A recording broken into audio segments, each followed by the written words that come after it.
करी शुरू।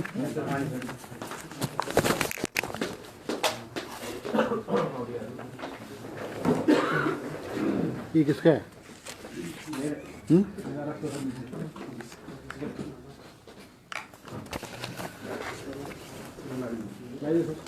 आज हिमाचल प्रदेश मंत्रिमंडल की बैठक जो है वो मुख्यमंत्री सुखविंदर सिंह सुक्खू जी की अध्यक्षता में हुई और कोई 55 के करीब एजेंडा से, और ये जो बैठक है लगभग 5 घंटे के करीब जो है चली और विस्तृत रूप से बहुत सारे पहलुओं पे विचार विमर्श किया गया। सबसे अहम जो मुद्दा रहा है, क्योंकि हिमाचल प्रदेश बरसात के मौसम में इस बार भी बहुत भारी आपदा आई है और हिमाचल प्रदेश को लगभग 5,000 करोड़ रुपए का नुकसान हुआ है। आज कैबिनेट ने विस्तृत रूप से डिटेल जो है फीडबैक लिया है कि जो राहत पैकेज हमारी सरकार और मुख्यमंत्री द्वारा घोषित किया गया था उसमें क्या प्रोग्रेस हुई है, सड़कों की बहाली है, लोगों को जो प्राइवेट प्रॉपर्टी है, पब्लिक प्रॉपर्टी है, उसके नुकसान के बारे में विस्तृत रूप से चर्चा की गई है।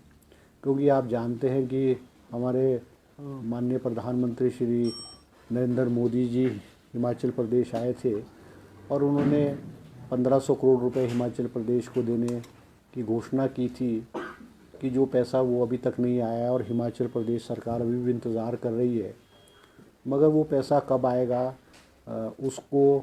ना देखते हुए सरकार ने फैसला किया है कि जो हमारा रिलीफ पैकेज है, स्पेशल रिलीफ पैकेज है, जो पहले केवल मंडी ज़िला तक ही सीमित था, उसको आज पूरे प्रदेश में लागू करने का कैबिनेट ने फैसला लिया है। जैसा आप जानते हैं कि जो स्पेशल रिलीफ पैकेज है उसमें पहले अगर मकान नुकसान हो जाता था, डैमेज होता था, फुली डैमेज होता था तो 1.5 लाख रुपया दिया जाता था। मगर हमारी नए रिलीफ पैकेज में जो कम्प्लीटली डैमेज मकान है उसको 7 लाख रुपए देने का फैसला सरकार ने किया है। और उसमें देखने में ये भी आया था, क्योंकि हम पहली किस्त जो है वो 1.5 लाख रुपया देते थे, मगर आज कैबिनेट ने फैसला किया है कि पहली किस्त के रूप में जो जिनके मकान डैमेज हुए हैं उनको 4 लाख रुपए की राशि पहली किस्त के रूप में दी जाएगी, ताकि उनको ब्लॉकों के चक्कर या सरकारी दफ्तरों के चक्कर ना काटने पड़े और उनके जो मकान है वो तेज़ी से जो है वो उसको चालू कर सके। इसी तरह से जो पार्शली डैमेज मकान है उनको भी जो है राहत के रूप में जो है वो 1 टाइम किस्त जो है वो 1 लाख 1.5 लाख रुपए जो है वो दे दी जाएगी। इसके अलावा कैबिनेट ने आज फैसला ये भी किया है कि 400 पोस्टें जो है एजुकेशन डिपार्टमेंट ने असिस्टेंट स्टाफ नर्सेज की जो है हेल्थ एंड फैमिली वेयर डिपार्टमेंट में स्वीकृत की है, जिनकी सैलरी 25,000 रुपये महीना होगी और इनके सिलेक्शन जो है राज्य चयन आयोग के माध्यम से जो है की जाएगी। आज कैबिनेट ने एक और फैसला किया है कि हमारे जो राजीव गांधी स्वावलंबन योजना है, नव रोज़गार योजना है, उसके तहत 1000 इलेक्ट्रिकल गाड़ियाँ जो है 40% सब्सिडी पे जो है हिमाचल प्रदेश के जो बेरोज़गार नौजवान है उनको दी जाएगी। इसके अलावा हमारे जो है सोलर पावर के प्रोजेक्ट्स को और आगे बढ़ाने के लिए आज सरकार ने एक स्कीम चालू की है, जिसमें 100 किलोवाट से 2 मेगावाट ट्राइबल एरियाज़ में, और उनकी जो सब्सिडी है वो जो उनका इंटरेस्ट है, जो प्रोजेक्ट लगेगा उसका इंटरेस्ट है वो लगाने वाले व्यक्ति को सिर्फ 3% लगेगा और नॉन ट्राइबल एरियाज़ में जो है वो 4% लगेगा और जो बाकी का जो इंटरेस्ट होगा वो सरकार जो है वो पे करेगी। इसमें कुछ अमेंडमेंट की गई है कि पहले जो है अब ये किया गया है 100 किलोवाट से लेकर के 2 मेगावाट तक जो है हमारे ट्राइबल एरियाज़ या नॉन ट्राइबल एरियाज़ में हमारे जो भी लोग हैं, नौजवान, विशेष करके नौजवान जो बेरोज़गार है, वो इसको लगा सकते हैं। इसके अलावा सब तहसील जो सुलह है इसको अपग्रेड करके जो है तहसील बनाने की जो है आज कैबिनेट ने जो है घोषणा की है। इसके अलावा हमारे जो एसपीओज हैं, स्पेशल पुलिस ऑफिसर्स, विशेष करके जो हमारे चंबा ज़िले में लगे हुए हैं, जो कि मुख्यमंत्री द्वारा जो है बजट में घोषणा की गई थी कि इनकी जो है सैलरी बढ़ाई जाए, उनकी से जो कि लगभग 510 के करीब जो है लगे हुए हैं, इनकी सैलरी जो है 300 रुपये महीना जो है वो बढ़ाने की जो है कैबिनेट ने आज स्वीकृति प्रदान की है। हमारे जो वाइल्ड फ्लावर हॉल की प्रॉपर्टी है, जो आप जानते हैं कि अबॉयज़ के पास थी और बहुत सस्ते दाम पे दी गई थी और बहुत लंबे अरसे से कोर्ट में लिटिगेशन चला हुआ था।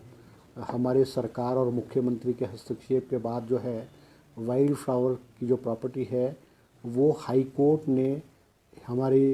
हिमाचल सरकार के फेवर में डिसीज़न दिया है और सरकार ने उस प्रॉपर्टी को टेक ओवर भी किया है, मगर इस होटल को फ़िलहाल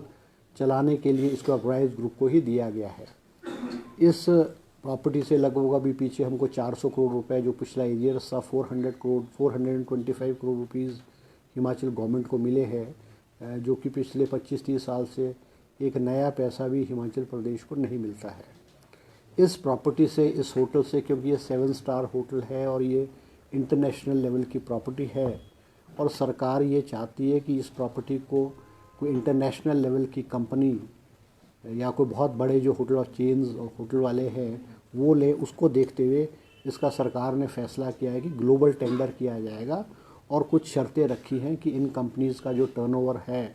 वो इतना होना चाहिए और जो भी है टर्म्स एंड कंडीशन वो किया है और ग्लोबल टेंडर का फैसला किया गया है। और ये जो ग्लोबल टेंडर जो करेगा वो हमारे जो गवर्नमेंट ऑफ इंडिया की कंपनी है MSTC, वो इस टेंडर को जो है करेगी। इसके अलावा हमारे जो स्पोर्ट्स में है, जैसे हमारे स्पोर्ट्स जो पर्सनैलिटीज़ है, स्पोर्ट्समैन है, उनको 3% स्पोर्ट्स कोटे के रूप में सरकारी नौकरी में जो है वो नौकरियां प्रदान की जाती हैं। और इसमें हमारे 41 स्पोर्ट्स जो हैं 41 स्पोर्ट्स इंक्लूड की गई थी, क्योंकि गवर्नमेंट ऑफ इंडिया समय समय पर जो है स्पोर्ट्स को इसको ऐड भी करती है और डिलीट भी करती है। क्योंकि गवर्नमेंट ऑफ इंडिया ने इसमें 18 और स्पोर्ट्स को जो ऐड किया था, उसके मुताबिक आज हिमाचल सरकार ने भी वो जो 18 पोस्ट हैं, 18 स्पोर्ट्स हैं, उनको भी जो स्पोर्ट्स की सूची है, गेम्स की सूची है, उसमें ऐड करने का फ़ैसला किया है। और मुख्यमंत्री जी ने भी कहा है, क्योंकि जो हमारे जो स्पोर्ट्स कोटे के हमारे नौजवान हैं, हमारे बच्चे हैं जिन्होंने नेशनल लेवल पे, इंटरनेशनल लेवल पे हिमाचल प्रदेश को रिप्रेजेंट किया है और गोल्ड मेडल्स और सिल्वर मेडल, ब्रॉन्ज मेडल हासिल किया है, उनको नौकरी देने के लिए मुख्यमंत्री जी ने आज अलग चीफ सेक्रेटरी को, अलग डिपार्टमेंट्स को कहा है कि स्पोर्ट्स कोटे की जो पेंडेंसी है नौकरी की, वो सारे के सारे प्रपोजल प्रोसेस करके कैबिनेट में लाए जाएं, ताकि हमारे जो नौजवान है, बेरोजगार नौजवान है, उनको जो है नौकरियां जो है मिल सके। इसी तरह से ज़िला हमीरपुर की तहसील नदौन में सेरा तथा भूपल में नए कानगो सर्कल खोलने का भी जो है कैबिनेट ने फैसला किया गया है। इसके अलावा हमारे जो तहसील गलोड़ में जो है हमारे सर्कल्स हैं, कानगो सर्कल्स हैं, गलोड़ 1 और गलोड़ 2, इनको रीऑर्गेनाइज़ करके वहाँ पर एक तीसरा कानगो सर्कल करसाई को भी खोलने का कैबिनेट ने फैसला किया गया है। इसी तरह से हमारे जो Kinnaur district cooperative and marketing consumer federation limited Tapri का है, उनके पास कंस्ट्रक्शन ऑफ ग्राउंड के लिए जो है लीज़ जो है वो देने का फ़ैसला किया गया है और जो लीज़ का अमाउंट है वो भी एक बहुत नॉमिनल लेवल पे जो है रखा गया है। इसके अलावा गवर्नमेंट ने जो है एक और बड़ा अहम फैसला किया है, क्योंकि हिमाचल प्रदेश में टूरिज़्म के बहुत बड़े पोटेंशियल हैं और हम ये देखते हैं कि हमारे जो टूरिज़्म के प्रोजेक्ट्स हैं उनमें अननेसेसरी डिले होता था। मुख्यमंत्री जी ने फैसला किया है कि हिमाचल प्रदेश में टूरिज़्म इन्वेस्टमेंट प्रमोशन काउंसिल जो है वो under the department of tourism and civil aviation को खोला जाएगा, जिसके अध्यक्ष मुख्यमंत्री जी होंगे। और जो भी है tourism investment promotion council under the department of tourism and civil aviation. क्योंकि जो हमारे टूरिज्म के प्रोजेक्ट्स हैं वो डिले अननेसेसरी डिले होते हैं, मतलब ड्यू टू वेरियस बोटलनेक्स या ड्यू टू वेरियस फॉर्मेलिटीज़। उसमें मुख्यमंत्री जी इसकी अध्यक्षता करेंगे और 50 करोड़ रुपए से ज़्यादा के जो भी प्रोजेक्ट होंगे वो इस काउंसिल में अप्रूव होंगे। और रूल्स भी इसमें फ्रेम किए गए हैं, क्योंकि जो भी डिपार्टमेंट कंसर्न्स के एनओसीज लगेंगे, चाहे वो टीसीपी का है, प्लानिंग का है, या पॉल्यूशन का है, या और डिपार्टमेंट्स के होंगे, विद इन 14 डेज़ जो है इन डिपार्टमेंट्स को जो है एनओसीज देने पड़ेंगे। अगर इनकी क्वेरीज या ऑब्जेक्शन होगी, one time query and objection होगी, और नेक्स्ट 14 डेज़ के अंदर आफ्टर रिप्लाइंग द क्वेरीज आपको जो है इनको एनओसीज जो है आपको ग्रांट करने पड़ेंगे, ताकि हिमाचल प्रदेश में जो बड़े बड़े टूरिज्म के प्रोजेक्ट्स हैं, 3 स्टार होटल्स हैं, 5 स्टार होटल्स हैं, अम्यूज़मेंट पार्क्स हैं, या कोई और टूरिज़्म की एक्टिविटीज़ के जो प्रोजेक्ट्स हैं वो हिमाचल प्रदेश में आ सके। और इसमें ये भी फैसला लिया गया कि कुछ जो प्रोजेक्ट्स हैं, चाहे रियल स्टेट के हैं या कोई और हैं, जिनमें 30 to 40% काम हो चुका है, अगर वो अपने इस इन्वेस्टमेंट को, इन प्रोजेक्ट्स को अगर टूरिज़्म के होटल्स में कन्वर्ट करना चाहते हैं, तो वो भी हमारे जो ये टूरिज़्म इन्वेस्टमेंट प्रमोशन काउंसिल है, इसके माध्यम से जो है इसमें जो है वन टाइम जो है कर दिया जाएगा। इसी तरह से हमारे आज कैबिनेट ने फैसला लिया है, क्योंकि हमारे जो प्रपोज़ल है conversion of Kota of Indian made foreign liquor and vice versa, जो है देसी और इंग्लिश का जो कोटा है उसको वाइस वर्सा करने का फ़ैसला लिया है। अदरवाइज़ क्या होता था कि जो ये हमारे शराब की जो फैक्ट्रियां हैं वो कई बार एक कैटेगरी को यूज़ नहीं कर पाती थी, जैसे देसी में नहीं कर पाती थी, IMLF में नहीं कर पाती थी। तो अगर वो आपस में कन्वर्ट करना चाहें तो कर सकते हैं, ताकि हमारे जो है रेवेन्यू का लॉस जो है स्टेट को नहीं हो सके। इसके अलावा एक और फैसला लिया गया कैबिनेट ने कि हमारे जो ये प्लांट्स हैं, हमारे जो बॉटलिंग प्लांट्स हैं या हमारे जो शराब के जो प्लांट्स हैं हिमाचल प्रदेश में, वो जो है टैक्सेस की चोरी या मान लीजिए कि टैक्सेस को अवॉइड करते थे, उसको कंट्रोल करने के लिए, जिससे कि प्रदेश में करोड़ों रुपए का लॉस होता था, क्योंकि इनमें इन फैक्ट्रीज़ में ENA यूज़ होता था, और ENA जो है दूसरे स्टेटों से लाया जाता था, और स्टेट का उस पर कंट्रोल, क्योंकि ENA जो है एक प्रोडक्ट है, जो चाहे वो हमारी इंग्लिश की शराब है चाहे देसी भी शराब है, उसको बनाने के लिए अब इनकी जो सप्लाई स्टेट में जो सप्लाई करेगी, हिमाचल के अंदर जो भी शराब की फैक्ट्री है, चाहे वो अंग्रेज़ी है चाहे वो देसी है, उनको ENA जो है वो GIC के माध्यम से लेना पड़ेगा, ताकि सरकार का उनके ऊपर जो कंट्रोल जो है वो रहेगा। इसके अलावा जो है सरकार ने जो है जो हमारे कांगड़ा का गग्गल एयरपोर्ट है उसकी एक्सपेंशन के लिए और उसमें तेज़ी है, उस पर भी विस्तृत रूप से प्रेजेंटेशन किया गया है, और किस तरह से उसमें तेज़ी लाए वो मुख्यमंत्री जी ने उसमें जो है डायरेक्शंस दिए हैं। हमारे को जो हमारे गवर्नमेंट एम्प्लॉयज़ हैं, इनको पैटर्निटी लीव जो है paternity leave to the male contract employees को भी देने के लिए आज सरकार ने फैसला किया है, 15 दिन की जो है, और वो भी 2 लाइव चिल्ड्रंस के उसमें किया गया है। और दूसरा फैसला कैबिनेट ने किया गया है कि हमारे जो प्रिंसिपल्स हैं, स्कूल्स के प्रिंसिपल्स हैं, उनकी भी आज प्रपोज़ल कैबिनेट में आई कि भी उनके जो प्रमोशंस सीनियर सेकेंडरी स्कूल्स हमारे हिमाचल प्रदेश में 2036 हैं, और 805 पोस्टें जो है सीनियर सेकेंडरी स्कूल में प्रिंसिपल की खाली पड़ी हुई है। तो उसमें पर्सनल डिपार्टमेंट को ये रेफ़र केस किया गया है कि पर्सनल डिपार्टमेंट अपने ओपिनियन दे, क्योंकि इसमें कोई थोड़ी लीगल कॉम्प्लिकेशंस भी थी, और उसके बाद जो है दोबारा से कैबिनेट में आएगा। इसके अलावा मुख्यमंत्री जी ने बजट में आश्वासन दिया था, एश्योरेंस दिया था बजट स्पीच में, कि हमारे जो मिड डे मील वर्कर्स हैं, वाटर कैरियर्स हैं, SMC टीचर्स हैं और IT टीचर्स हैं कंप्यूटर के, इनको जो है सैलरी में 500 रुपये इंक्रीज़ करने का फ़ैसला लिया गया है, और ये इंक्रीज़ 1 अप्रैल 2025 से जो है वो लागू होगी। और इन चारों कैटेगरीज़ के एम्प्लॉयज़ लगभग 50,000 के करीब एम्प्लॉयज़ हिमाचल प्रदेश में अलग अलग स्कूलों में है, जिनको इस डिसीज़न से जो है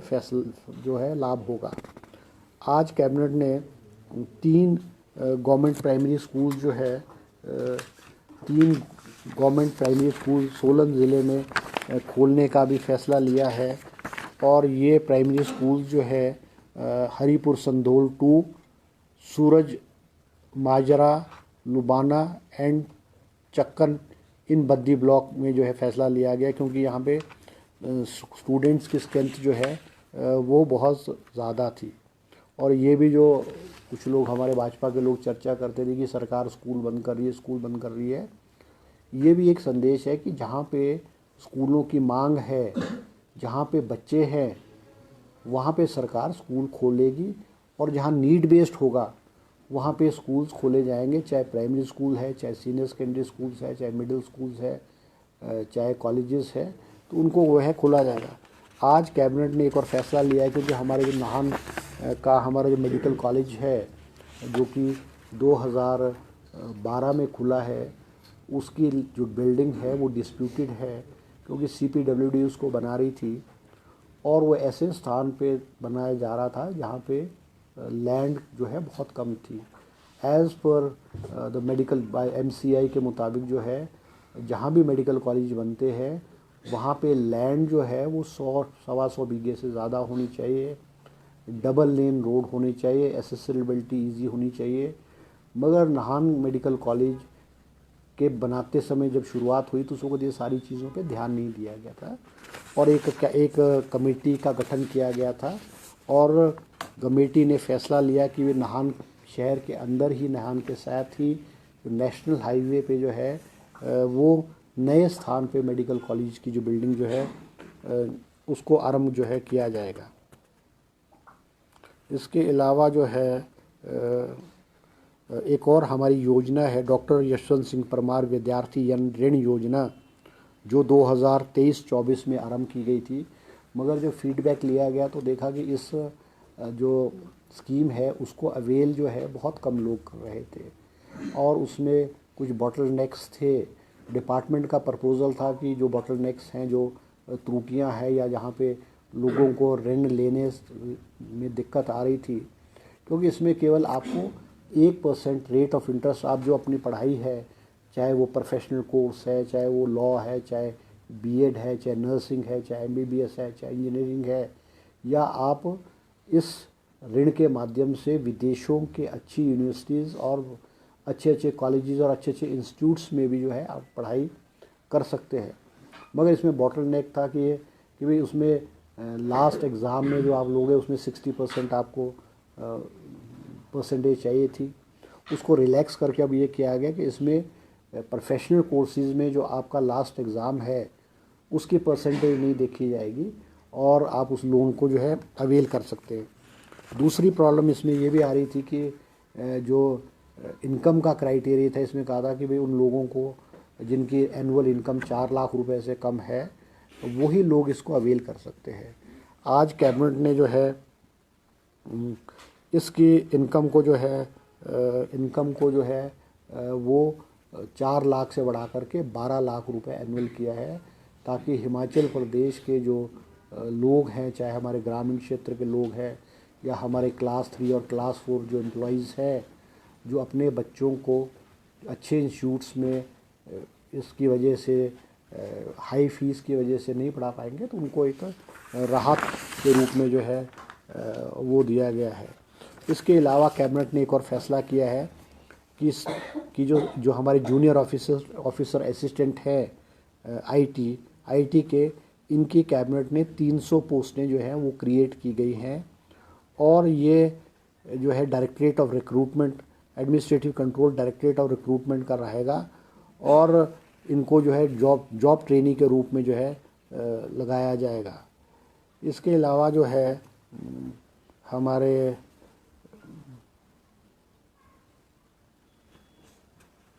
मेडिकल कॉलेजेस में भी जो हमारे PG और SS पॉलिसी है उसको अमेंड किया गया, उसमें कुछ चेंजेस किए गए हैं और 32 post of assistant professor in department of cardiology, neurology, neurosurgery, urology and gastrology, उनको भी जो है डिपार्टमेंट मेडिकल कॉलेज के से establish medical college department, medical education department में शिफ्ट किया गया है। इसी तरह से हमारे जो रेजिडेंट डॉक्टर्स की पॉलिसी है उसमें भी रिटन एग्ज़ाम के माध्यम से उनकी जो है सिलेक्शन की जाएगी। और हमारे जो भेड़ पालक हैं, क्योंकि वो हायर रीचेस से हिमाचल प्रदेश के जब बर्फ़ गिरती है, सर्दियाँ होती है, तो हायर रीचेस से लोअर रीचेस में आते हैं, तो उनकी जो रूट्स कि कहाँ से क्या कितने हैं, क्या रूट्स होता है उनका, उसको देखते हुए हमारे जो एनिमल हस्बेंड्री डिपार्टमेंट है उन्होंने thematic mapping of migratory routes of sheep breeding in Himachal Pradesh को जो है आज कैबिनेट ने स्वीकृति प्रदान की गई है। इसी तरह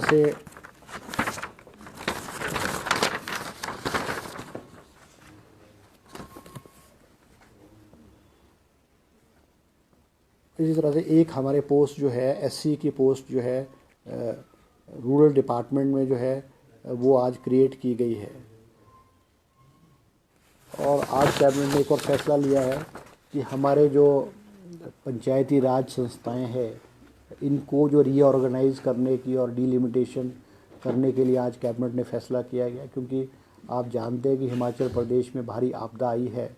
और उसकी वजह से जो हमारे पंचायतों के चुनाव को रोकना पड़ा है। और जो ये डीलिमिटेशन और पंचायतों को रीऑर्गेनाइज करने का जो प्रोसेस नहीं कर पाए थे, तो हिमाचल प्रदेश के अलग अलग पंचायतों के प्रतिनिधि पंचायतों के रेजोल्यूशंस भी गवर्नमेंट को समय समय पर आते रहे और वो सरकार के पास पेंडिंग थे। और आज कैबिनेट ने फैसला लिया है कि पंचायत जो हमारी पंचायतें हैं उनको रीऑर्गेनाइज करना या उसको डीलिमिटेशन करने का प्रोसेस जो है आरंभ किया गया है। जो डिपार्टमेंट है रूरल डेवलपमेंट पंचायती राज डिपार्टमेंट, उसको कैबिनेट ने आदेश दिए कि जो भी रूल्स के मुताबिक वो फॉर्मेलिटी को प्रोसेस को स्टार्ट करे और जो भी जितना डेज़ का प्रोसेस ऑब्जेक्शन डिमांड है या ऑब्जेक्शंस है या वो किस तरह से होगा, उसके लिए आज कैबिनेट ने जो है फैसला लिया है। तो ये कुछ कैबिनेट ने जो है आज इस तरह से कुछ कैबिनेट के जो है फैसले रखे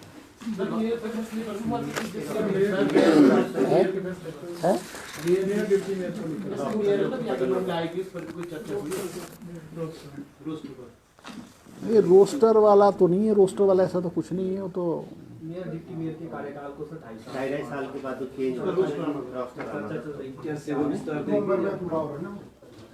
नहीं, वो वाला तो आज हो गया है। जो मेयर का है, मेयर और डिप्टी मेयर का जो है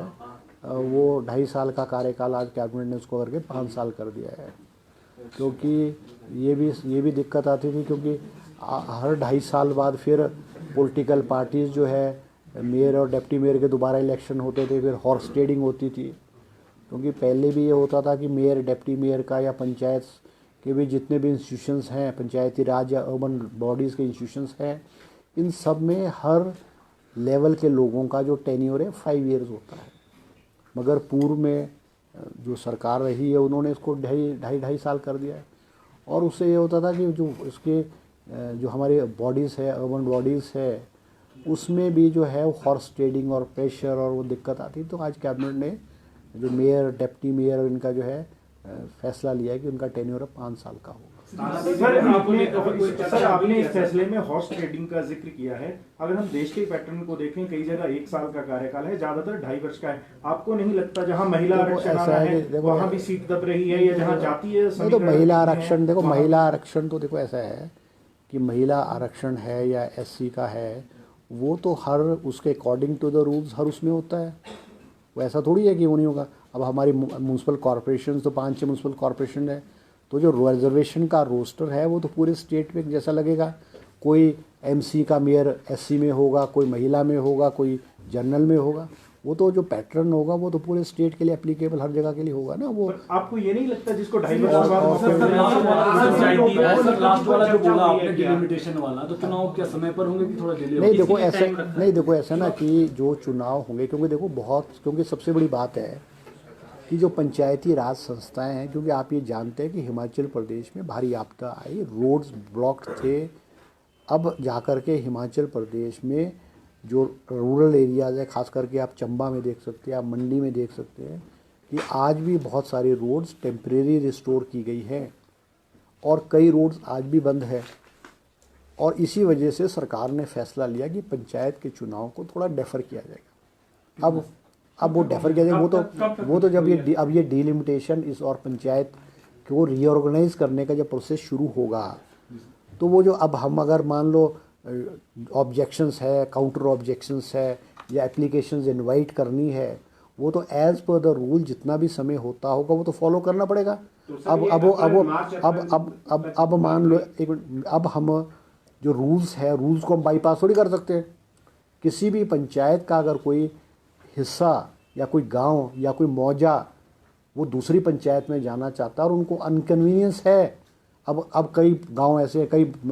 हैं कि वो पंचायत हेडक्वार्टर से 10 किलोमीटर के दूर पे है, मगर वो दूसरी पंचायत में जाएंगे तो that distance will be reduce from 10 kilometre to 1 kilometre. तो क्या उन लोगों को जो